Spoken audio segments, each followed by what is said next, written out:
So here's a small update. I've got the carburetor off right now and also the gas tank. And what happened was I bought a kit for $23 that included a header pipe, and which you can see the coating is flaking off of it. I read that some complaints about that before I ordered it, but I didn't care. Well, it's sold as being chrome plated. I don't think it's actually chrome plated. I think that it's some of that cheap chrome paint, and that's okay because I don't like chrome anyway, really. And once more of it falls off, I'll probably wire brush it and then spray it with some flat black exhaust paint, high heat paint, and I like that better than chrome anyway. So anywho, it came with, for like $23 or $23 or $24, it was the pipe that takes a screw-in muffler, and I have since bought a muffler and put it on it. I had to bend the pipe a little bit to make it clear, but to make the muffler clear. But it also came with jets, came with a couple of jets, and so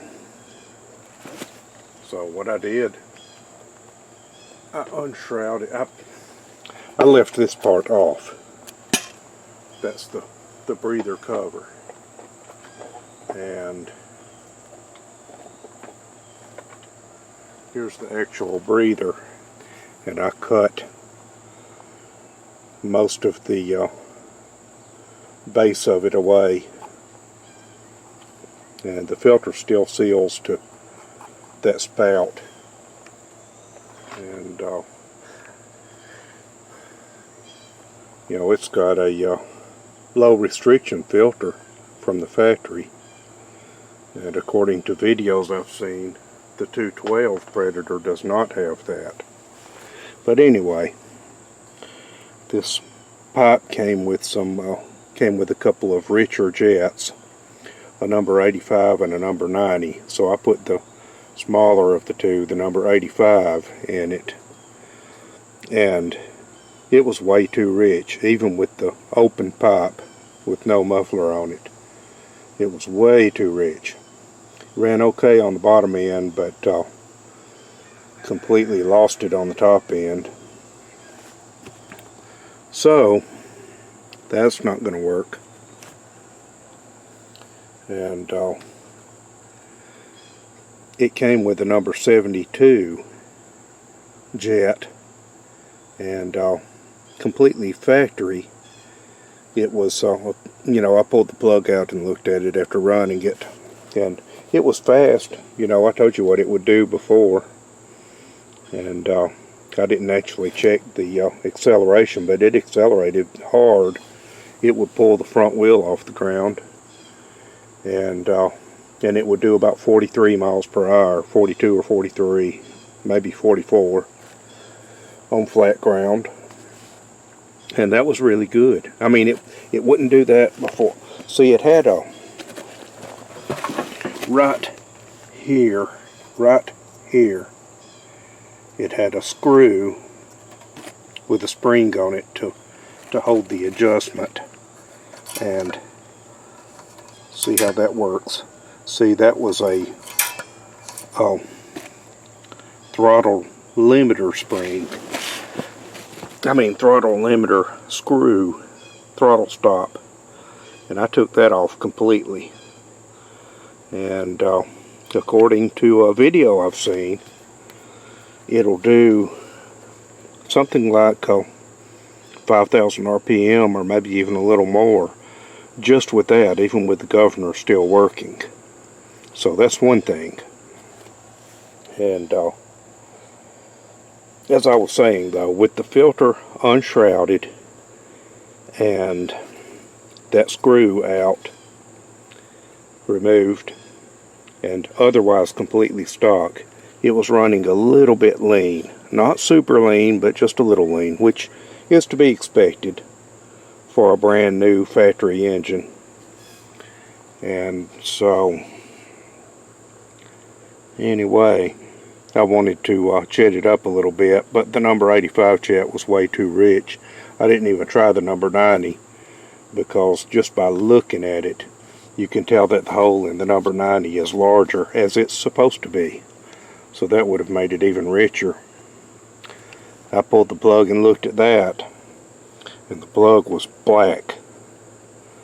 Let's look at it now. I've been running it with that, so let's take a look at it.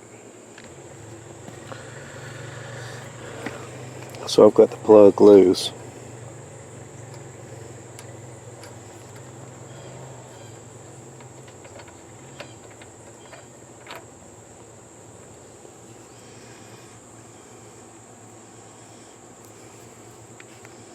You can see that it is completely black.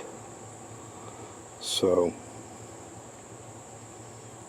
very, very rich. So, I have ordered some more jets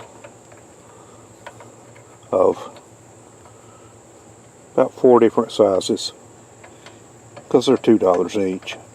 Figured I might as well, if I'm paying shipping, I might as well order enough of them to have a good assortment. And I also ordered some more stuff too while I was at it. Again, since I was paying shipping, I ordered some hop-up parts, which I'm not going to put all of those in it right now, but just to have for the future when I decide to do so. And among those parts is a Mod 2 cam and a PVL flywheel. But I was thinking about, and when I do that, of course, I'll go ahead and remove the governor altogether. But I was thinking about disabling the governor, and I've seen a couple of different ways to do it. And I'm gonna put it back together with the 72 jet, the factory jet, and hopefully it'll run okay with that pipe with the muffler on it, because it ran okay with the factory muffler, and with that muffler on it, it probably doesn't have hugely substantial reduction in back pressure. Hopefully it's got some reduction, but it'll still probably do okay until the jets come. And it's one of the carburetors that does not have an adjustable idle circuitry. So I have ordered the non-EPA carburetor that has the idle circuit adjustment. And so I put the number 72 jet back in the carburetor. I'm going to put it back on, and I was thinking about disabling the governor, and I've seen 2 different ways to do it online. One way is to disconnect see, this is the governor arm. Disconnect and remove the governor arm, and then take this throttle arm, which I need to cut it anyway because this thing hits my knee, but drill a hole in it, shorten this rod, that's the throttle actuation rod, shorten it and bend it, drill a hole in this and put it in that, and then take this spring and use it to pull forward. As it is now, it pulls back. It opens the throttle by pulling back on the governor arm, but when the governor starts working, it works against it. So,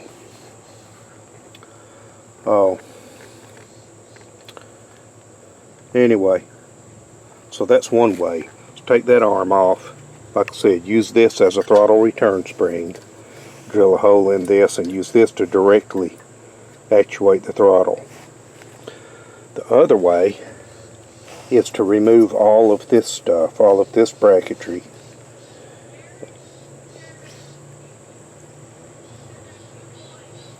Go right here with the throttle cable and take this spring up to here as a return.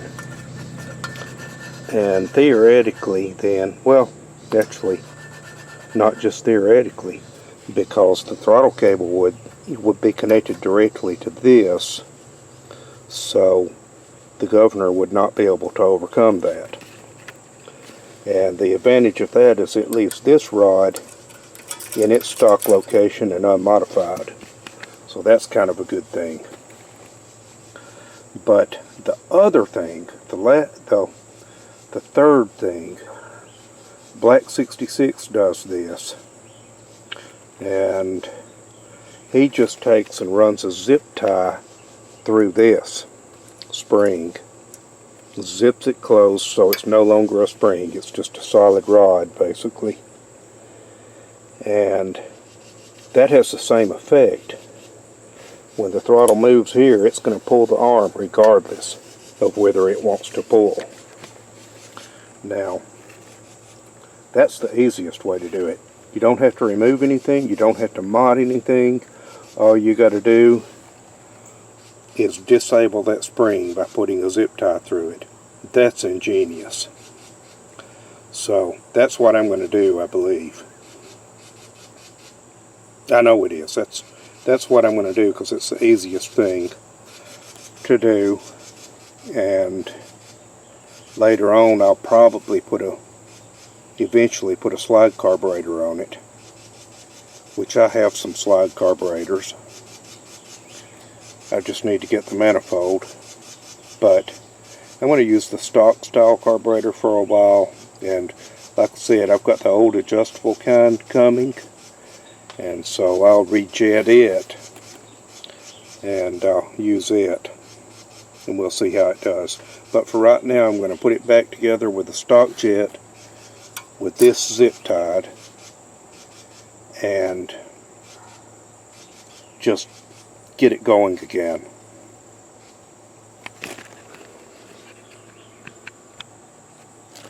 Okay, so this is how it works.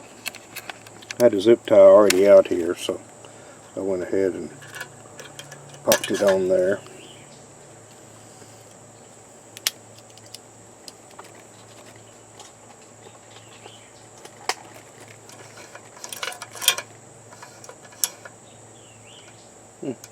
Okay.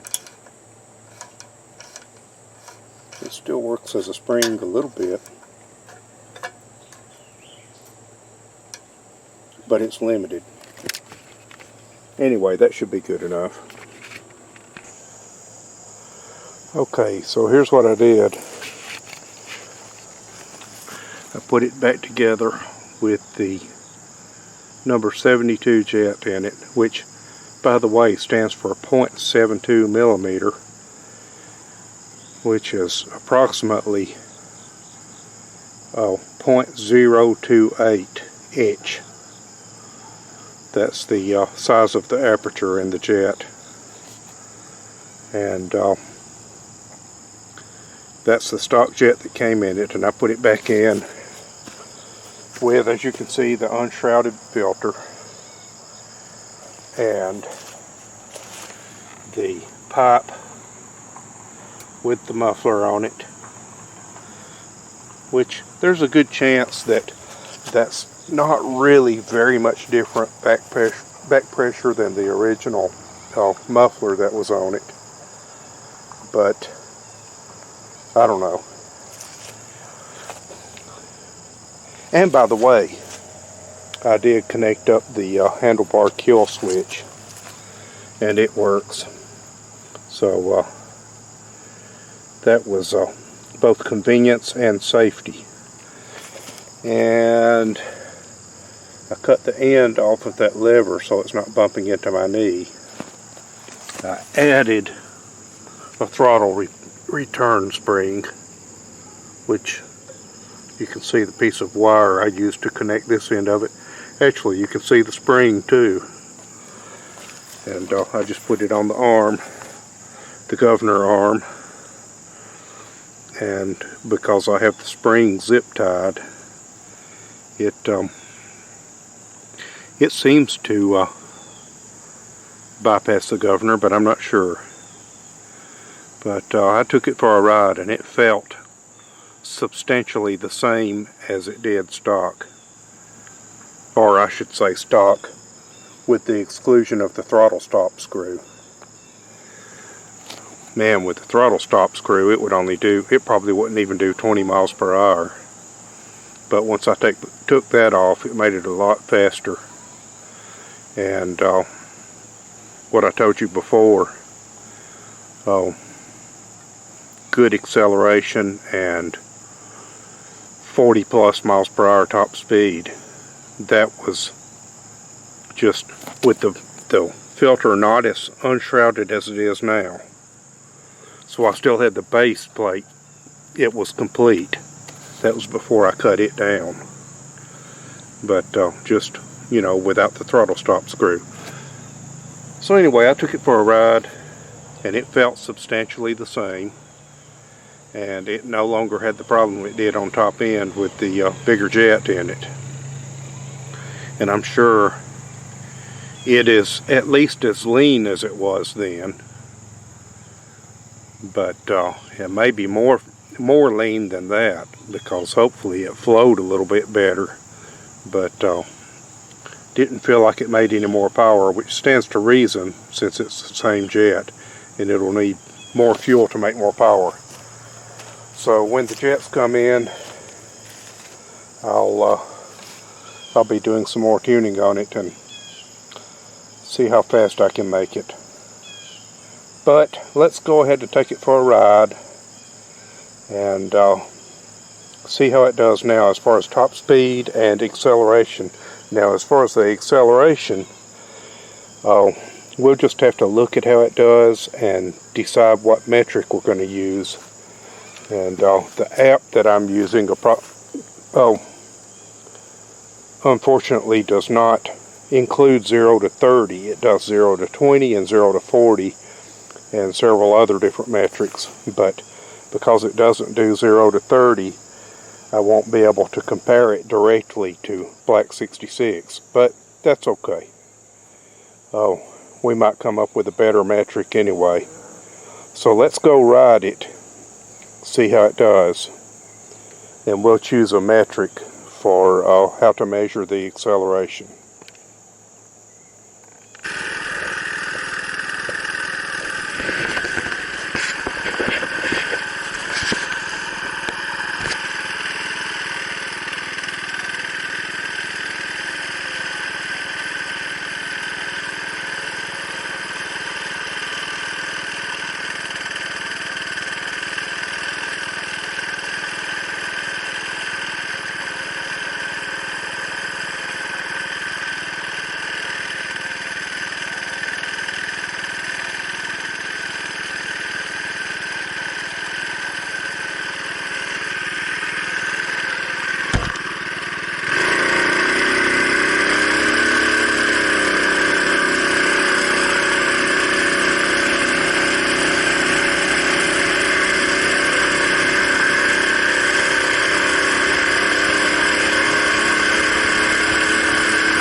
Maximum speed 44.78.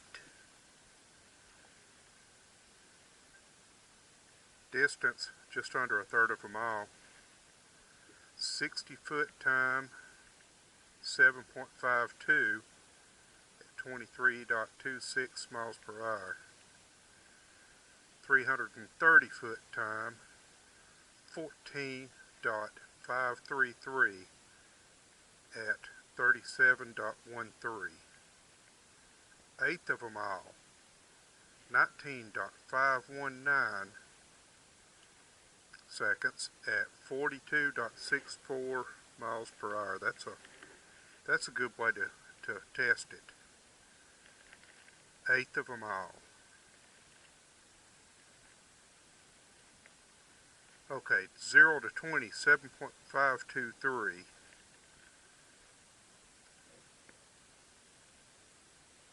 0 to 40, 18.518. But I think we'll go with the 8th mile and the maximum speed, which was 44.78.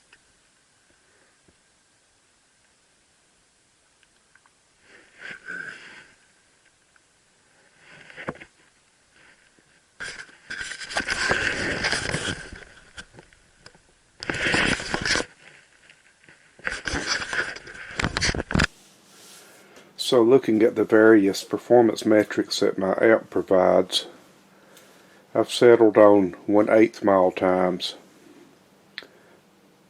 The quarter mile is the most popular drag strip length in the United States, but the 8th mile is also very popular and common.